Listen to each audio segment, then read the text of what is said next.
MSME, सूक्ष्म लघु मध्यम उद्योग। अगर एक सुभाषित में एमएसएमई को चरित्र बनाना है या उसका व्याख्यान करनी है, तो संस्कृत में एक सरल सा श्लोक है जो इस पूरे समुदाय को, इस पूरे संगठन को दर्शाता है। अमंत्रम अक्षरम नास्ति, अमंत्रम अक्षरम नास्ति, नास्ति मूलो मनोषधम, अयोग्य पुरुषो नास्ति, योजक तत्र दुर्लभ। कोई भी संस्कृत का ऐसा अक्षर नहीं है जिससे मंत्र की उत्पत्ति नहीं हो, जिससे पीड़ा, रोग, कष्ट, दारिद्र्य दूर होता है। विश्व में ऐसा कोई भी वनस्पति, पेड़ नहीं है जिससे आपका इलाज या रोग दूर नहीं होता। उसी प्रकार से कोई भी जो भारतवर्ष पुण्य भूमि पर जन्म लेता है, कोई भी ऐसा मनुष्य नहीं है जिसका कोई पर्पस नहीं है, जो राष्ट्र के लिए कुछ कर नहीं सकता। किस चीज की आवश्यकता है? एक योजक की, एक इनेबलर की। वो इनेबलर कौन है? एमएसएमई। 1947 से देखें, जब ब्रिटिशर्स हमसे सब कुछ लेकर चले गए, 91 तक भारत की अर्थव्यवस्था गर्त में समा गई थी। आज चौथी सबसे बड़ी है, लेकिन इसका श्रेय हम बहुत सारे उद्योगपतियों को देते हैं, जो उचित है। लेकिन यहां पर एमएसएमई का एक बड़ा रोल, एक बड़ा बहुमूल्य योगदान रहा है। 30% आज भारत की अर्थव्यवस्था में उनका योगदान है। हर दूसरा व्यक्ति जो एम्प्लॉयड है, वो डायरेक्टली या इनडायरेक्टली एमएसएमई से जुड़ा हुआ है। 91 में आपको याद होगा कि 13 दिन का हमारे पास बहुमूल्य फॉरेन एक्सचेंज रह गया था। आज भारत के पास एक सशक्त $700 बिलियन से ज्यादा का फॉरेक्स रिजर्व्स है। उसमें एमएसएमई ने लगभग 48.5, आधा उसका कंट्रीब्यूशन एमएसएमई का है। एक और चीज बताता हूं, ये सारी उपलब्धियां बहुत अच्छी हैं एमएसएमई के लिए, लेकिन एमएसएमई ये उजागर कैसे हुआ? आपको सोच करके बड़ा आश्चर्य होगा कि आज के दिन में 7.25 करोड़ एमएसएमई है, जो लगभग 32-32.5 करोड़ लोगों का जीवन यापन डायरेक्टली या इनडायरेक्टली देख रही हैं। लेकिन जब कोई भी व्यक्ति इन एमएसएमई और एसएमईओ से जुड़ता है, तो आपको सुनकर के खेद होगा कि उनका औपचारिक प्रशिक्षण, फॉर्मल एजुकेशन, फॉर्मल ट्रेनिंग मात्र 10% लोगों की होती है। लेकिन आज के दिन में 60% से ज्यादा लोग प्रशिक्षित हैं। क्यों? क्योंकि जो वर्चस्व पर है, जिसका स्वामित्व है इन सूक्ष्म, लघु और मध्यम वर्ग की संस्थाओं पर, वो अपने खर्चे पर ट्रेन करता है, उनको प्रशिक्षण देता है। मुझे एक और हर्ष की बात आपसे साझी करनी है कि इन 7.25 करोड़ लघु उद्योगों में लगभग 93% सूक्ष्म है। They are micro enterprises. अर्थात ये सबसे छोटे हैं। 93% में से 48% ग्रामीण क्षेत्रों में है। 48%। और इन एमएसएमईज में लगभग 21.5% का स्वामित्व एक स्त्री के पास है, स्त्री के पास है, ना पुरुष के पास, स्त्री के पास। और ये ग्रामीण क्षेत्र की बात कर रहा हूं, अर्बन एरियाज में ये नंबर कम होकर के 17% हो जाता है। हमें पता है कि हमारी स्त्रियां ज्यादा जुझारू हैं, ज्यादा मेहनत करती हैं, धैर्यवान धैर्यवान देवियां हैं वो। और ये हमको ना कि घर में बल्कि हमको व्यापार में भी देखने को मिलता है। सरकार ने पिछले गत 11 वर्षों में बहुत सारे काम किए हैं। हम सब यूपीआई का नाम सुनते हैं बार बार। आप कुछ ही वर्षों में एक और चीज सुनना शुरू करेंगे, ट्रेड्स, ट्रेड रिसीवेबल ई डिस्काउंटिंग। विश्व में सबसे बड़ा ट्रेड डिस्काउंटिंग का जो पोर्टल, जो ऑनलाइन प्लेटफॉर्म है, वो भारतवर्ष का है।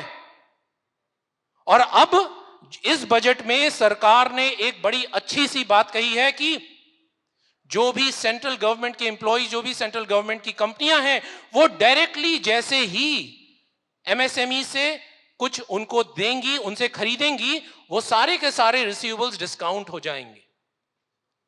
10,000 करोड़ की एसएमई फंड, 2,000 करोड़ का श्री फंड में बढ़त, बहुत सारी ऐसी चीजें हैं। लेकिन आज भी जो सम्मान एमएसएमई को मिलना चाहिए, क्योंकि जब मेक इन इंडिया शुरू हुआ तो कहीं भी बड़े उद्योगपति कहीं नहीं थे। नट्स एंड बोल्ट्स बनाने वाले ये जो एमएसएमई है, इन्होंने कुछ ही वर्षों में 7,000 प्रोडक्ट्स मेक इन इंडिया बना करके निर्यात करना शुरू कर दिया। सप्लाई चेन, वैश्विक पूर्ति श्रृंखला में ये भारत का प्रतिनिधित्व करते हैं। बड़ी कंपनियां नहीं, ये छोटे छोटे सप्लाई चेन में सबसे ज्यादा असेंशियल पार्ट करते हैं। तो इस सब को देखते हुए हम चर्चा करते हैं। तो मैंने कुछ बड़ी चीजें बताई, लेकिन मेरा पहला प्रश्न अश्विनी जी से है। अश्विनी जी, मुझे बताइए कि भारत की जो गति बढ़ रही है और जिस हिसाब से धन भी बढ़ रहा है, एमएसएमई को उतना फायदा, उतना उनका धन, उनका वर्चस्व बढ़ नहीं रहा है। आज भी हम देखते हैं कि जो सूक्ष्म है, सूक्ष्म मींस माइक्रो एंटरप्राइजेस, उनकी तादाद सबसे बड़ी है, ग्रो नहीं कर पा रहे। उसका आप सॉल्यूशन ओरिएंटेड अगर कुछ उत्तर दे पाएंगे तो बड़ा अच्छा होगा, क्योंकि हमारे बहुत सारे ऐसे यहां पे एमएसएमई सुन रहे होंगे। जी अश्विनी जी। देखिए, देश में एमएसएमई के वजह से ही आजकल एमएसएमई शब्द बोलते हैं, पहले उद्योग ही बोलते थे, क्योंकि बड़े उद्योग तो होते ही नहीं थे। जब हम अपने देश के स्वर्ण काल की बात करते हैं तो अगर दुनिया में भारत सोने की चिड़िया था तो वो केवल अपने छोटे उद्योगों की वजह से ही था, उन उद्यमियों की वजह से ही था। लेकिन ये दुर्भाग्य रहा इस देश का कि पहले सोशलिज्म के प्रभाव में कि भाई जो कुछ करेगा वो पब्लिक सेक्टर करेगा, प्राइवेट सेक्टर को कुछ नहीं करना है। लघु उद्योगों का चल सकते हैं वो लोग, लेकिन किसी को भी अपना बड़ा उद्योग खोलना होगा तो पहले उसको लाइसेंस लेना पड़ेगा, कोटा लेना पड़ेगा, ये तमाम प्रकार की रिस्ट्रिक्शंस आई। फिर आया जमाना भूमंडलीकरण का, एलपीजी का, liberalisation, privatisation and globalisation. Liberalisation तो हुआ नहीं, प्राइवेटाइजेशन कर दिया। जितने भी पब्लिक सेक्टर अंडरटेकिंग्स थी उनको धीरे धीरे करके औने पौने भाव पर विदेशियों को सौंप दिया जाए तो प्राइवेटाइजेशन हो गया। लेकिन जो कुछ हुआ ग्लोबलाइजेशन के नाम पर इस देश में विदेशों से सामान आना शुरू हो गया। 2001 के बाद जब चीन आया डब्ल्यूटीओ के अंदर, उसके बाद से लगातार देश में इतनी डंपिंग औद्योगिक उत्पादों की, जिससे सबसे बड़ी मार यदि पड़ी तो वो हमारे लघु उद्योगों को पड़ी।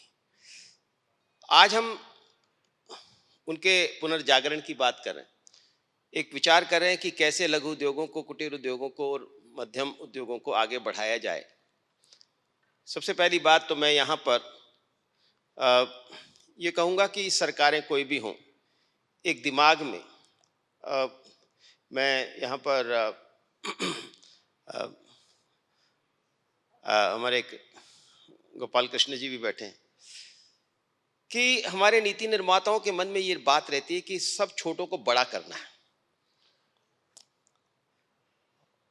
अब बड़ा करना है तो कई हमारे हर एक का अपना अपना स्वभाव है। जिसको छोटा रहना है छोटा रहेगा, बड़ा रहना है बड़े रहना रहेगा। उसको देश में कंट्रीब्यूट कराना है, यह भाव रहना चाहिए।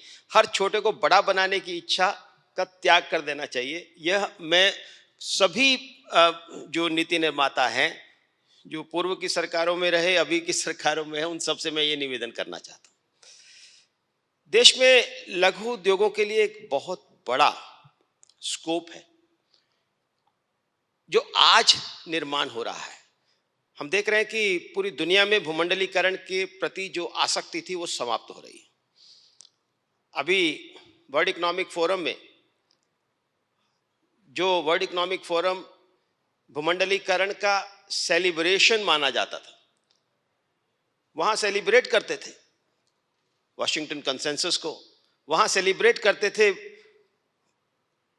ओपन मार्केट्स को, वहां सेलिब्रेट करते थे कि टैरिफ्स कैसे घटाए जाएं, कैसे दुनिया में बाजार खोले जाएं। लेकिन आज हमने एक फेमस स्पीच सुनी होगी कनाडा के जो प्राइम मिनिस्टर कार्नी की, कि हमें धोखा दिया गया कि इससे सब कुछ ठीक हो जाएगा, सब बढ़िया हो जाएगा, औद्योगिक विकास होगा सब देशों का। लेकिन हमने देखा कि जो उसके विशेष उपकरण थे भूमंडलीकरण के, जिसको ग्लोबल वैल्यू चेन कहा, आपने अभी ग्लोबल वैल्यू चेन्स की बात की।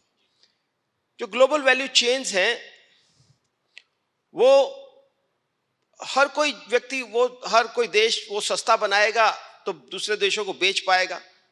लेकिन ग्लोबल वैल्यू चेन्स को वेपनाइज किया गया, कह दिया गया, अरे भैया हम नहीं दे सकते आपको सेमीकंडक्टर्स क्योंकि हमारे लिए चाहिए, हम आपको रेयर अर्थ नहीं दे सकते, हमें चाहिए।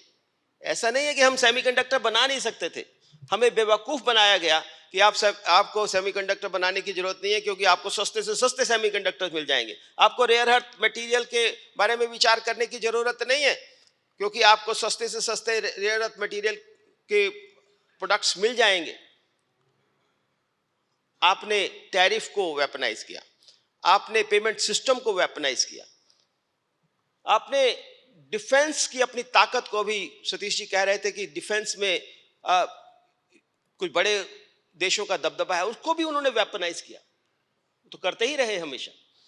लेकिन आज समय आ गया है जब पूरी दुनिया जागृत हो गई है कि यह भूमंडलीकरण चलने वाला नहीं है और केवल स्वदेशी के रास्ते पर, आत्मनिर्भरता के रास्ते पर ही देश आगे बढ़ सकता है। और जब हम आत्मनिर्भरता की बात करते हैं तो हम जानते हैं कि हमारे देश ने पहले की 3 जो इंडस्ट्रियल रेवोल्यूशंस हैं, वो उसमें हम फेल हो गए। We miss the bus in first industrial revolution because we were not having our own government. दूसरे में हमारी सरकार तैयार नहीं थी। तीसरे में हमारी सरकार ने हमें धोखा दिया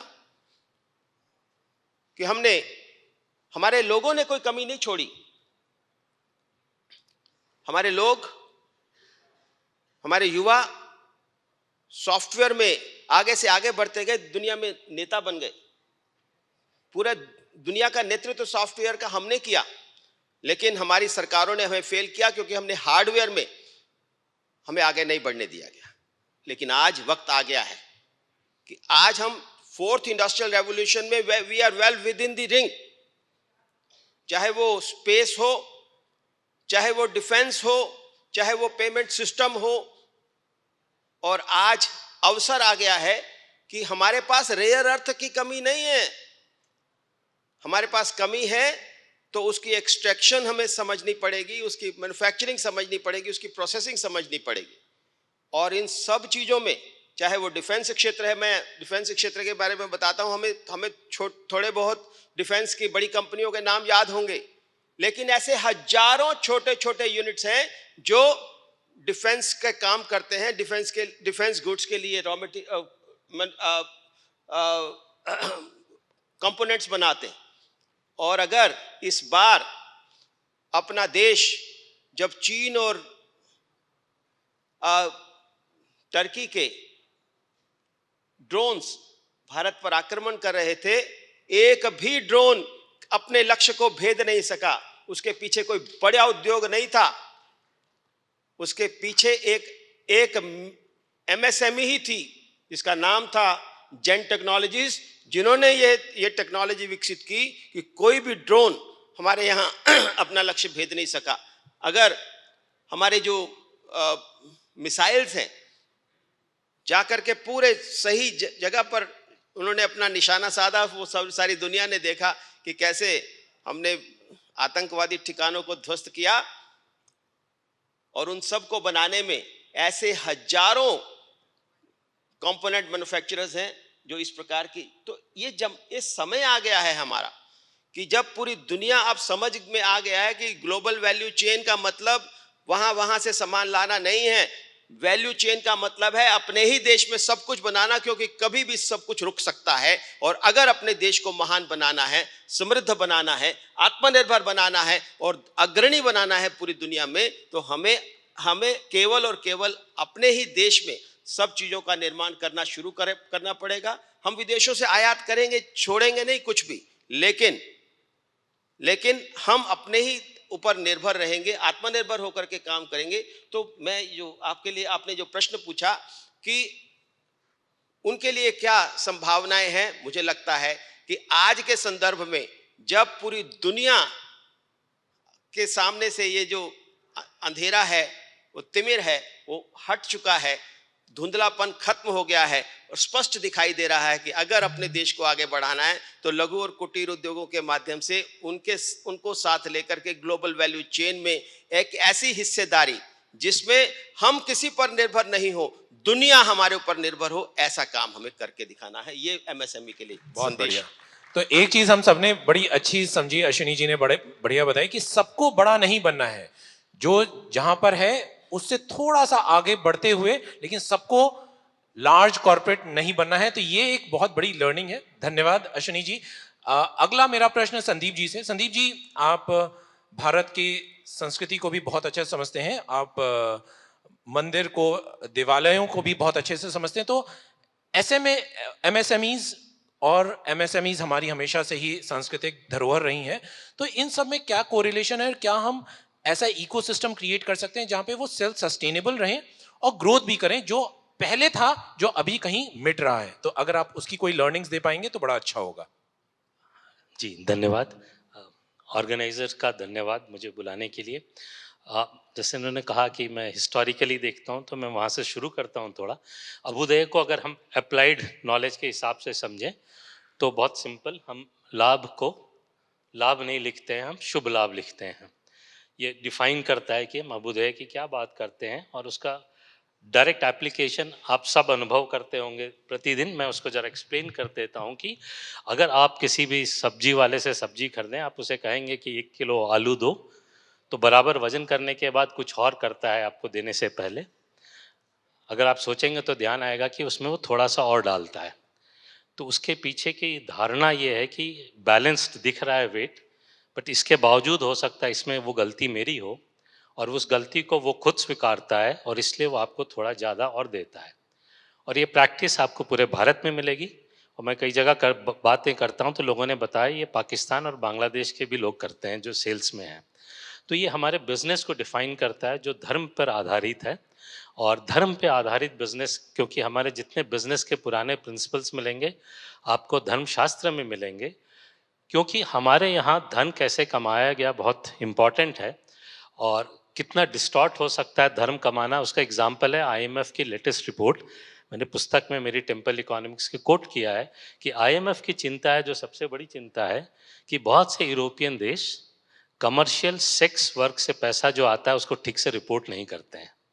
तो जीडीपी को सिर्फ पैसे से मतलब है, वो कैसे आ रहा है उससे मतलब नहीं है। तो हमारी जो बिजनेस प्रिंसिपल्स हैं, हम अभ्युदय की इसलिए बात करते हैं कि वो पैसा कैसे आया वो बहुत ज़रूरी है।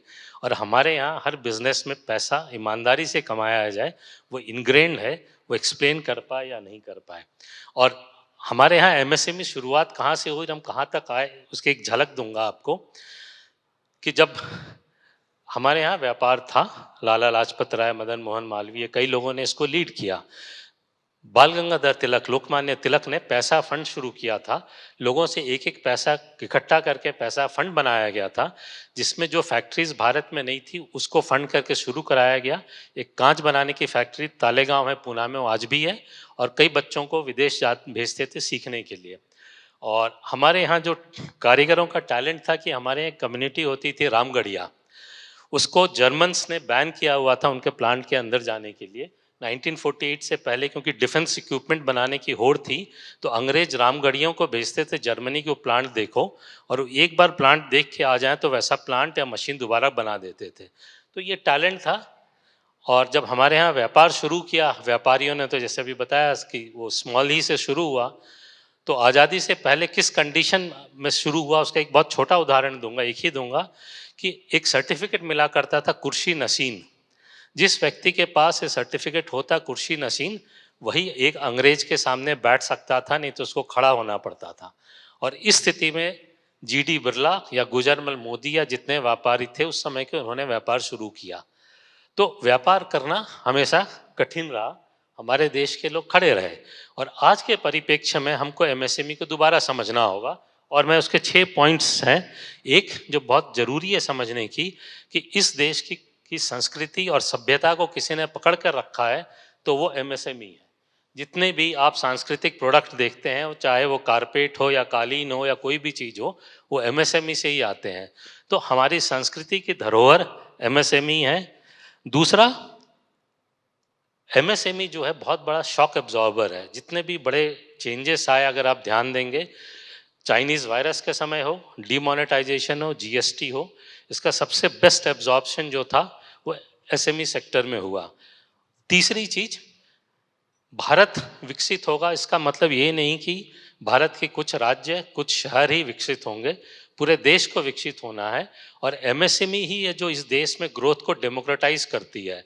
आप सुदूर नॉर्थ ईस्ट में जाएंगे, जहाँ की ज्योग्राफी ऐसी है, टेरेन ऐसा है कि आप लार्ज इंडस्ट्री नहीं लगा सकते हैं, वहाँ की आर्थिक उन्नति को एमएसएमई ही पकड़ के रखा है, और वहाँ की आर्थिक उन्नति एमएसएमई की ही द्वारा हो रही है। और ये एमएसएमई है जहाँ से हमारे बड़े बड़े इंडस्ट्रियलिस्ट निकलते हैं, वो उनकी ट्रेनिंग ग्राउंड है। तो उसको उस निगाह से सरकार को देखने की जरूरत है। एमएसएमई जो है हमारी स्ट्रैटेजिक इंडस्ट्रीज की स्ट्रैटेजिक ग्रोथ की पार्टनर है। सो सिर्फ लोगों को नौकरी नहीं दे रही है, वो हमारी स्ट्रैटेजिक ग्रोथ का भी हिस्सा है। तो अगर हम इन सब को समअप करके देखें तो हमें एमएसएमई को एज ए बेनिफिशियरी नहीं देखना होगा पॉलिसी मेकर्स को, बट ऐसे देखना होगा कि वो हमारे ग्रोथ के पार्टनर हैं।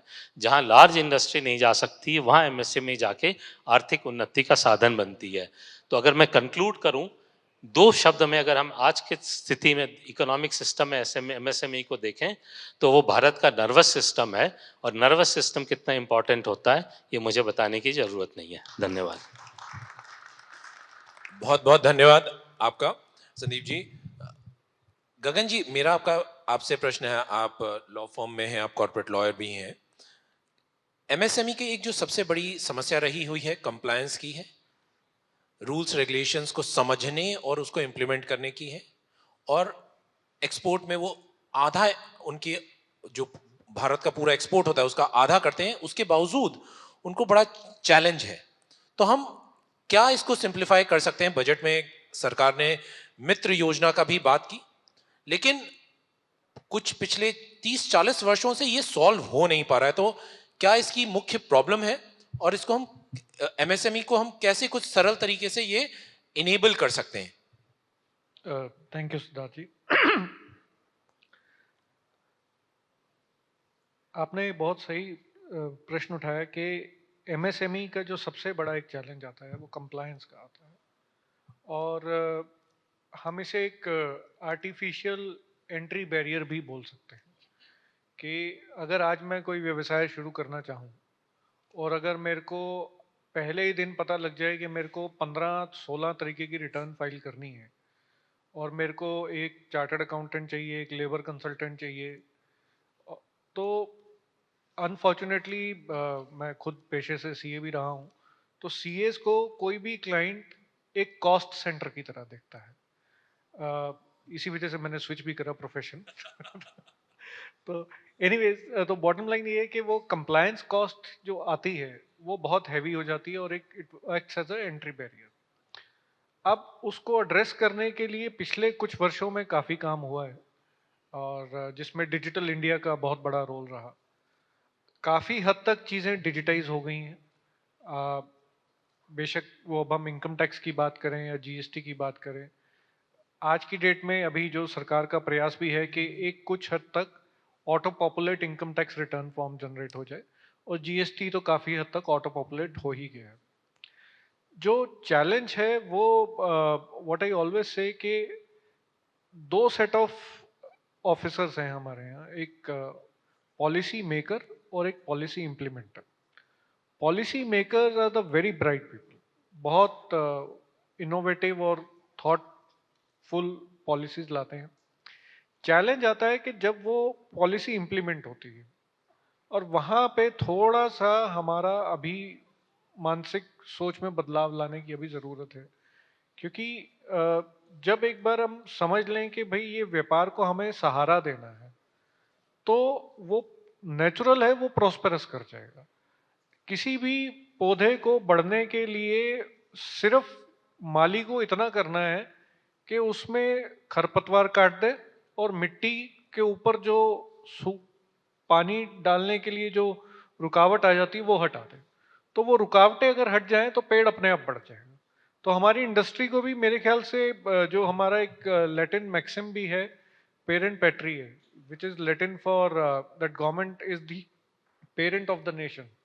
सो अगर वो थॉट प्रोसेस से थोड़ा सा, और अभी पिछले 12-14 साल में काफी काम हुआ है, और अगर वो कंटिन्यू रहे तो आई थिंक ये नेचुरली एड्रेस हो जाएगा। थैंक यू गगन जी।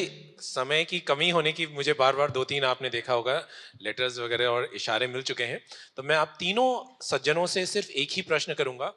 एक सुझाव जो आप किसी एक युवा को देना चाहते हैं जो अपनी कोई व्यापार बिजनेस शुरू कर रहा है जो एसएमई एमएसएमई सेगमेंट में है, अ, और एक सुझाव जो सरकार को। तो अश्वनी जी, ये थोड़ा सा रैपिड फायर तरीके का है।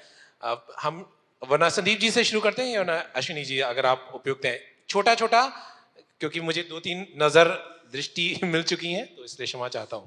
अभी सतीश जी ने कहा कि हमारा समय आ गया है, तो अगर समय आ गया है तो उसके पीछे कोई प्रयास भी होना चाहिए। और जब हम स्टार्टअप्स की बात करते हैं तो स्टार्टअप का मतलब ये होता है कि एक आइडिया, केवल स्टार्टअप ही नहीं, हर एंटरप्रेन्योर के लिए एक आइडिया होता है। और हमारे युवाओं के पास ऐसे असंख्य आइडियाज़ होते हैं। उसमें से एक अच्छा सा आइडिया, उसको आप टेबल पर परिपक्व कीजिए और उसको इम्प्लीमेंट कर दीजिए, बस इतना ही करना होगा। बहुत बढ़िया, बहुत बढ़िया। फोकस और उसको इम्प्लीमेंट कीजिए। धन्यवाद। संदीप जी। हाँ, मैं सरकार से कहना चाहूँगा कि बड़ा हास्यास्पद है कि अगर आप 21 लाख रुपए कमा रहे हैं एज ए सेल्फ एम्प्लॉयड तो आपको जीएसटी नंबर लेना होता है। बॉम्बे दिल्ली में 21 लाख कमाने वाला आदमी बिलो पॉवर्टी लाइन में आता है। तो उस अमाउंट को बढ़ा के कम से कम 5 करोड़ अगर कर दें तो आपको इनकम भी मिलेगी, नौकरी भी ज़्यादा लोगों को मिलेगी, और ग्रोथ भी बहुत फास्ट पेस पे आएगा। और यूथ को बोलना नहीं पड़ेगा क्यों आना, यूथ खुद से चल के आएगा। क्योंकि 21 लाख पे जीएसटी लेना है तो वो सीए को पैसे और ढूंढने के चक्कर में और इनकम टैक्स देने के बाद उसके पास साल के 8-10 लाख रुपए पड़ेंगे। तो सबसे बड़ा डिमोटिवेटिंग फैक्टर तो यही है कि हम 21 लाख पे जीएसटी नंबर मांग रहे हैं आज की तारीख में। धन्यवाद। गगन जी। तो युवाओं के लिए तो मेरा सुझाव ये रहेगा कि रोम हमें सिंक होल ऑफ गोल्ड बोलता था, और उसकी सबसे बड़ी वजह ये थी कि लग्जरी प्रोडक्ट्स जितने थे वो हमारे यहाँ बनते थे। तो अभी इस बजट में कुछ भी काफ़ी दो मेन चीज़ें निकल के आई हैं कि एक तो जो डाटा सेंटर बनाने की बात करी है, इसमें एमएसएमई के लिए बहुत स्कोप है। डाटा केबल्स, कनेक्टर, छोटे छोटे ऐसे कई उद्योग हैं। और अगर एक तो ये, दूसरे एक जो हमारे को कांस्टेंट चैलेंज आता है चाइना से, हम चाइना की दो यूएसपी है, इकोनॉमीज ऑफ स्केल और प्राइस पॉइंट। प्राइस पॉइंट पे मुझे नहीं लगता कि कोई भी देश उनसे बीट कर पाएगा, वो जिस तरीके से करेंसी मैनिपुलेट करते हैं। सो हमारे पास रह जाता है सिर्फ क्वालिटी, और प्रधानमंत्री कई बार बोल चुके हैं कि जीरो डिफेक्ट पॉलिसी। तो अगर हम अपने उद्योगों में क्वालिटी को इस तरीके की ले आए कि अगर इतना क्वालिटी का प्रोडक्ट हो कि बायर उसको खरीदने से पहले पर्स में ना देखे, तो वो हमारा एक युवा से एक ये है। सरकार से सिर्फ इतना है कि पॉलिसी जो है एक तो क्लियर होनी चाहिए, पढ़ने के समझ आनी चाहिए, और दूसरे सपोर्टिव एटमॉस्फेयर रहना चाहिए। बहुत बहुत धन्यवाद आप तीनों का। आप लोग तीनों ने बड़े उत्तम विचार दिए। आप सबका भी धन्यवाद। हम सबको मिल करके प्रयास करना है कि एमएसएमई बढ़ें, क्योंकि जैसा संदीप जी ने बोला वो हमारी नर्वस सिस्टम है, और अगर नर्वस सिस्टम में प्रॉब्लम आ गई तो चैलेंज बहुत ज़्यादा हो सकता है। धन्यवाद। जय श्री राम।